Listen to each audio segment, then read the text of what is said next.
Imagine checking into a hotel room, setting your bags down, and then noticing something strange. The mirror on the wall is slightly tilted, just enough to show the reflection of the bathroom door behind you. You don't think much of it. You're tired. You just want to sleep. But sometime around 3 in the morning, you wake up to the sound of water running. And when you walk to the bathroom and push open that door, you see her, standing in front of the mirror, her face pale as ash, her lips moving but making no sound. And before you can scream, she turns around, and she's wearing your face. Welcome back to Midnight Horror Vault, the place where the darkness never really ends. If you're new here, hit that subscribe button right now and turn on notifications, because every single week we go deeper into stories that will make you think twice before turning off the lights. And if you're already part of this family, you already know, tonight's story is going to stay with you. Make sure you like this video before we go any further, because once the story starts, you're going to forget everything else. Tonight, we are talking about room 318, the Bloody Mary case that the hotel tried to bury, the story that the guests who survived refused to tell for years, and the truth behind one of the most disturbing incidents ever recorded in a small American town. This is not just a legend. This is not just a campfire story. What happened in room 318 of the Hargrove Inn has been documented, investigated, and ultimately left unsolved. The Hargrove Inn sits on the edge of Millhaven, a quiet town in rural Pennsylvania that most people drive through without stopping.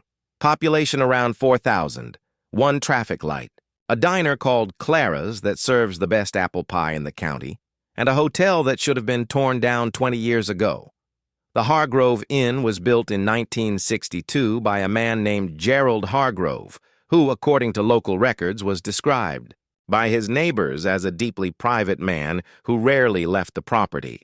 The inn had 32 rooms spread across 3 floors, a small lobby with wood paneling that darkened over the decades, and a reputation that locals would describe only as uncomfortable. Not haunted, uncomfortable. There's a difference, and the people of Millhaven understood that difference very well. Room 318 sat at the far end of the 3rd floor hallway, and what made it unusual, aside from everything else you're about to hear, was that it was always slightly colder than the rest of the hotel. Not cold enough to be noticeable at first, just enough that guests would reach for the extra blanket in the closet before they even realized they were doing it. The staff had grown so used to the temperature difference that they stopped mentioning it in the maintenance log sometime in the early 90s. It became background noise. A quirk of the building, they told themselves, something to do with old ductwork or poor insulation. But the cold in room 318 was not coming from the walls. Multiple guests had confirmed this, and one maintenance worker named Denny Krause, who worked at the Hargrove Inn for 11 years, said on record that the cold came from the bathroom, specifically from the mirror above the sink. He said, and I want you to hear this clearly, he said that if you stood in front of that mirror long enough, you could feel the cold coming through the glass, like there was something on the other side breathing. Now, before we go any further into what happened on the night of October 14th, 2009, which is the incident that put room 318 on the map, at least among people who pay attention to these things, we need to talk about the history of Bloody Mary. Because what makes the room 318 case so different from every other haunting story you've ever heard is the specific way that what happened there connects to something much older and much darker than most people realize. Most of us grew up hearing the Bloody Mary legend in the same way. You go into a dark bathroom, you say her name 3 times in the mirror, and something happens. Maybe you see a face. Maybe a candle goes out. Maybe nothing happens at all. And you and your friends laugh it off and go back to eating pizza and watching movies. It's a sleepover game. It's a rite of passage. It's something that feels thrilling because it's supposed to be harmless. But the version of Bloody Mary that exists in the oldest folklore, the version that predates slumber parties and horror movies, is something entirely different. And room 318 is where that older, darker version of the story came to life. The name Bloody Mary has been attached to several historical figures over the centuries, most commonly to Queen Mary I of England, who earned the nickname in the 1500s for ordering the execution of hundreds of Protestant citizens during her reign. But the mirror ritual itself, the act of calling a spirit through reflective glass, is far older than any queen. Historians and folklorists who have traced the roots of the Bloody Mary legend back to their origins found references to mirror calling, rituals in manuscripts from medieval Europe, in witch trial records from colonial America, and in oral traditions from cultures that had no contact with each other. The mirror, across almost every culture and every century, has been understood as a threshold, not just a surface that reflects light, a door. And the belief, the ancient, widespread, stubbornly persistent belief, is that if you call the right name in front of a mirror in the dark, something on the other side of that door will hear you, and it will answer. In Millhaven, the story of Bloody Mary had its own local flavor. Older residents, people who had lived in the town for 50 or 60 years, spoke about a woman who had died in the area sometime in the 1940s. Her name was Mary Hargrove. She was Gerald Hargrove's mother. And according to the people who remembered her, she was a woman who never looked directly at anyone. She always looked slightly to the side, not because she was shy, but because they said she was always looking at the reflection. The reflection in windows, in water, in mirrors. She was constantly watching something that no one else could see. When she died, under circumstances that the town records list simply as undetermined, Gerald Hargrove built the inn, and he put room 318 at the end of the third-floor hallway, right where her bedroom had been before the house was converted and expanded. The mirror that hung above the bathroom sink in room 318 was the same mirror that had hung in Mary Hargrove's bedroom, the same mirror. Think about that for a moment. Over the decades between the inn's opening in 1962 and the incident in 2009, there were a handful of documented complaints and reports from guests who stayed in room 318. In 1971, a traveling salesman named Arthur Price checked out in the middle of the night after what he described to the front desk as a very disturbing experience he was not willing to discuss. He left without asking for a refund, which the night manager noted as strange in a handwritten log that was discovered during a property review decades later. In 1983, a couple from Ohio named Daniel and Patricia Weiss called the front desk at 2:45 in the morning to report that they could hear a woman crying inside the walls of their bathroom. Management sent up a maintenance worker who found nothing. The couple left before sunrise. In 1997, a woman traveling alone requested a room change at 11 p.m. because, she said, her reflection in the bathroom mirror was not moving at the same time she was. She was moved to room 214 and never mentioned it again. And then, there was 2009, October 14th, 2009. 4 guests checked into the Hargrove Inn that evening. A couple named James and Rachel Colton from Pittsburgh who were passing through on their way to a family event. A graduate student named Marcus Webb who was conducting field research on regional folklore. And yes, the irony of that is not lost on anyone. And a solo traveler named Linda Garrett, a 43-year-old schoolteacher from Harrisburg who had stayed at the Hargrove Inn once before, 2 years earlier without incident. Room 318 was assigned to Linda Garrett. The Coltons were in room 312. Marcus Webb was in room 309. The night started, by all accounts, quietly. The front desk clerk, a 22-year-old named Shayla Bridges, would later tell investigators that the evening felt normal, quiet. She remembered thinking it was going to be a boring shift. She was watching something on a small television behind the front desk. She remembered the exact show. She remembered the exact commercial that was playing when the call came in. The call came in at 2:17 in the morning. It was from room 318, Linda Garrett was on the line, and Shayla Bridges would later describe her voice as very calm, which was the part that scared her the most. She said that calm was wrong.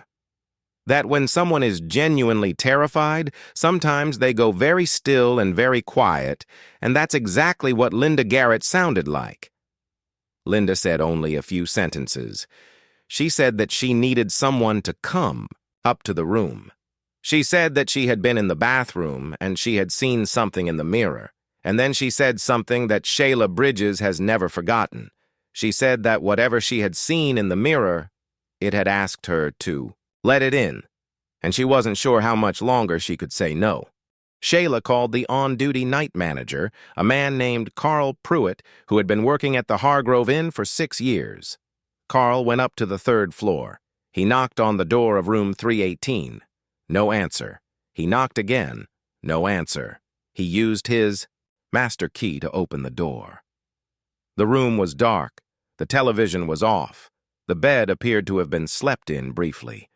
The bathroom door was open, and the light inside was on. Carl Pruitt stepped into the room and called Linda Garrett's name. No answer. He walked to the bathroom doorway and looked inside. The bathroom was empty. The mirror above the sink was intact.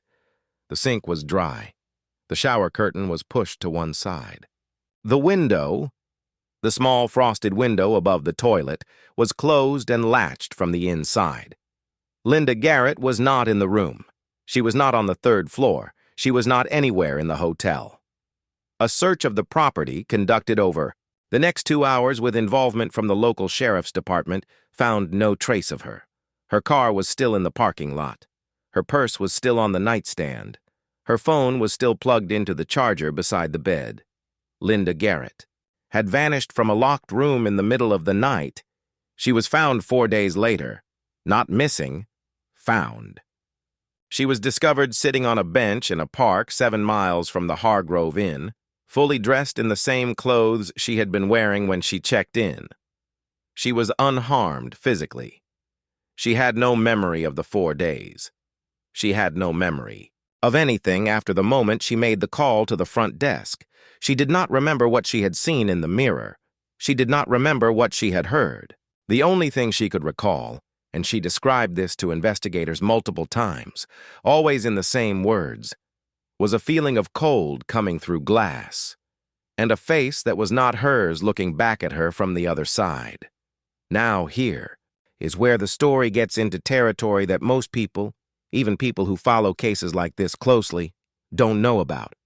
Because what happened after Linda Garrett was found is arguably stranger than what happened before. Marcus Webb, the graduate student who had been staying in room 309, had been following the disappearance closely.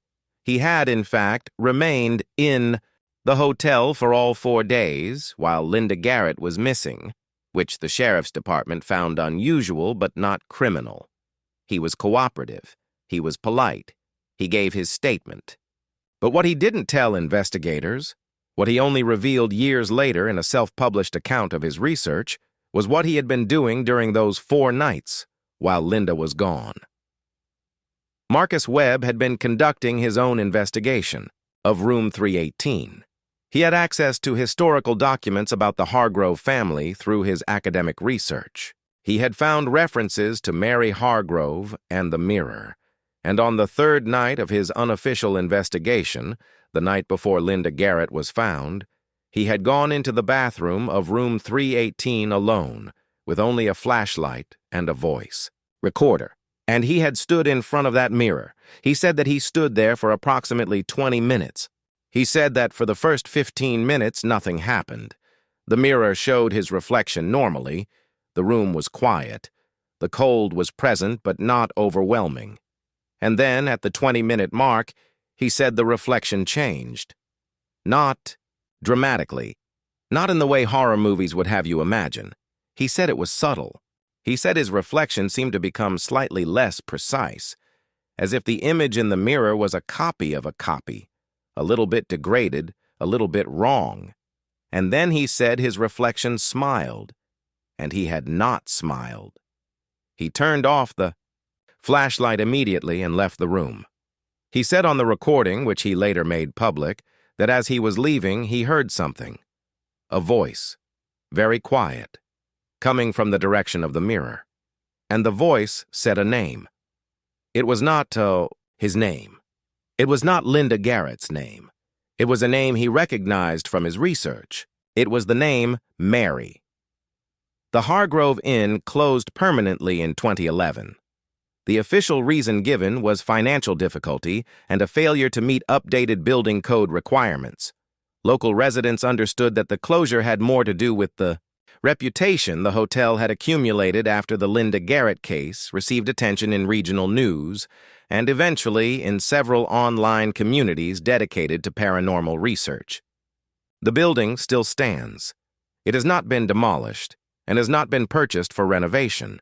It sits at the edge of Millhaven with its parking lot cracked and empty, its sign faded to the point where the letters are barely readable, its windows, dark on every floor except according to several local residents who have driven past at night. 1. The window at the far end of the third floor, room 318. They say there is sometimes a faint light visible in that window, not a flashlight, not a car's reflection. Something from inside. Something that flickers slowly like a candle. Millhaven's Sheriff's Department closed the investigation into Linda Garrett's disappearance as inconclusive. She moved out of Pennsylvania the following year. She has not given any public interviews since 2010.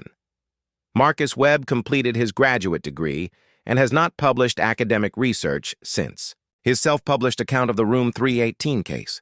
Carl Pruitt, the night manager who found the empty room, quit his job the week after the incident and, according to people who knew him, refused to discuss what he saw when he stepped into that bathroom. Refused absolutely, even with his closest friends, even years later. The most he ever said was that the mirror had been wrong, that when he looked at it from the doorway, the bathroom behind him was not reflected correctly. That something in the reflection was out of place. He would not say what. Shayla Bridges, the front desk clerk who took the call from Linda Garrett, still lives in Millhaven. She gave a brief interview to a local podcast 3 years ago, and the one thing she said that has stayed with listeners was this. She said that in the weeks after everything happened, she started having a recurring dream. In the dream, she is standing in a dark bathroom in front of a mirror, and she can see her own reflection clearly. But behind her reflection, in the dream, the room is different. The walls are different. The light is different. It looks like a room she has never been in before. And in that other room, reflected in the mirror behind her dream self, there is a woman standing very still, watching. And every time Shayla tries to turn around in the dream to see if the woman is really there behind her, she wakes up. She said the dreams eventually stopped. She said she thinks about room 318 less than she used to. And then she said something that she clearly hadn't planned on saying. You could hear the pause, the slight catch in her voice. She said that she still can't look at herself in a bathroom mirror after dark, that she hasn't been able to do that since October 2009, that she turns the light on before she enters the bathroom every single time, no matter what, just so the mirror is never in the dark. Now, there's something that I want to sit with for a moment, because this is the part of stories like this that tends to get lost in the telling. Everyone wants to focus on the supernatural element, the disappeared woman, the changed reflection, the voice in the dark, and those things are genuinely unsettling. But what I find most disturbing about the Room 318 case is something much quieter. It's the accumulation. It's the decades of small documented incidents. The salesman who left without asking for a refund, the couple who heard crying in the walls, the woman whose reflection moved wrong. All of them real, all of them recorded, and none of them enough to stop the next person from checking in. The Hargrove Inn kept renting out Room 318, night after night, year after year, because nothing catastrophic had happened yet, because each individual incident could be explained away, because it was easier to say it was the ductwork, the insulation, the stress of travel, the imagination of an overtired guest. And that is genuinely how these things work. Not with one dramatic, undeniable event, but with a long, quiet series of moments that we choose not to add up. The Bloody Mary legend has survived for centuries because it touches something real, not necessarily supernatural, though depending on what you believe, that conversation is still very much open, but psychologically real. The mirror is the one place where we are forced to look at ourselves, not how we imagine ourselves to look, not how we want others to see us. The mirror shows us what is actually there, and the legend says that in the dark, in the silence, when you are alone with your own reflection, something else becomes possible, something that lives in the space between who you are and who you see in the glass, something that waits to be noticed. And once you've noticed it, once you've said the name or thought the thought or stood there just a little too long, it knows you're there. And it has, apparently, a great deal of patience. Denny Krause, the maintenance worker who said the cold came through the glass of the mirror in room 318, passed away in 2014. Natural causes. He was 67. His daughter, in a brief social media post that has since been deleted but was preserved, in screenshots by people following the Hargrove Inn story, wrote that in the last months of his life, her father had become increasingly agitated about mirrors, that he had covered every mirror in his home, that he had told her, more than once, that he had looked at the mirror in room 318 too many times, and that something had started looking back. His daughter thought it was the early stages of dementia. She might have been right. But she also said that on the night he died, she found him sitting in the dark in his bedroom, facing the wall where the mirror used to hang before he covered it. Just sitting there, perfectly still, eyes open. She thought he was asleep at first. He was not. The question that researchers, folklore scholars, and the people who have looked into the Room 318 case most seriously tend to come back to is this: what exactly is the Bloody Mary phenomenon? Is it a tulpa, a thought form given power and substance by centuries of collective belief? Is it a residual haunting, an impression left in a physical object, the mirror, by a deeply troubled woman named Mary Hargrove who spent her life watching something no one else could see? Is it something that exists independently of belief or history, something that simply uses mirrors because mirrors are the thinnest place, the closest thing to a boundary between one state of existence and another? Or is it nothing at all? Just fear, just the dark, just the human mind doing what it does when you give it a dark room and a reflective surface and tell it to be afraid? I'll be honest with you, I don't know the answer to that. I don't think anyone does. What I know is that the incidents at room 318 are documented, that Linda Garrett was a real person who disappeared and came back with no memory of 4 days of her life, that Marcus Webb recorded something in that bathroom that he has never been able to fully explain, that Denny Krause spent the last years of his life afraid of the thing he believed he had seen looking back at him through the glass, and that the Hargrove Inn is still standing, empty, dark, with that window on the 3rd floor that people in Millhaven have learned not to look at too long when they drive past at night. There is one final detail that I want to share with you. It comes from the records that Marcus Webb accessed during his research, specifically from a journal kept by Gerald Hargrove, the man who built the inn, which was discovered in a lockbox in the property's storage room during the 2011 closure. Most of the journal is mundane: maintenance notes, financial records, supplier contacts. But there are entries scattered throughout it, beginning in the late 1960s and continuing until the early 1990s, that deal specifically with Room 318. And in those entries, Gerald Hargrove describes a series of experiences he had in that room. Experiences that he clearly believed were connected to his mother, to the mirror, and to something he consistently referred to in the journal only as the presence on the other side. He describes the cold. He describes the feeling of being watched. He describes standing in front of the mirror late at night. Not because he wanted to, he writes, but because he felt compelled. Like the mirror was asking him to come. Like it wanted to show him something. And then, there is an entry from July 1991, which is the last entry in the journal that mentions room 318 directly. It is a single sentence.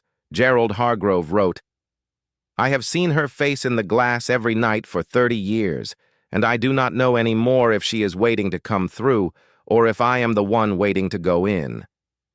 Gerald Hargrove died in 1993. The cause of death listed in the records is cardiac arrest. He was found in the bathroom of room 318, lying on the floor, facing the mirror. The mirror, according to the official record, was undamaged, intact, clean. His reflection, as the responding officer noted somewhat strangely in a report that researchers have since obtained through public records, appeared to be showing an empty bathroom. This has been the story of Bloody Mary, room 318. This has been Midnight Horror Vault. If this story reached somewhere inside you, if you felt that pull, that chill, that particular kind of unease that only the truest horror can create, then let us know in the comments below. Tell us what part got to you. Tell us whether you believe what happened in that room was real. Tell us if you've ever had your own experience with a mirror in the dark, because I can tell you with absolute certainty that the people who send those stories in are far more common than you would expect. Share this video with someone who needs to hear it tonight. Someone who thinks they're not afraid of anything.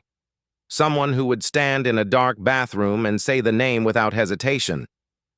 And then watch what happens when they watch this. We'll see you next week, deep in the dark, right here where you always find us. Don't sleep too soundly, and whatever you do tonight, just leave the bathroom light on.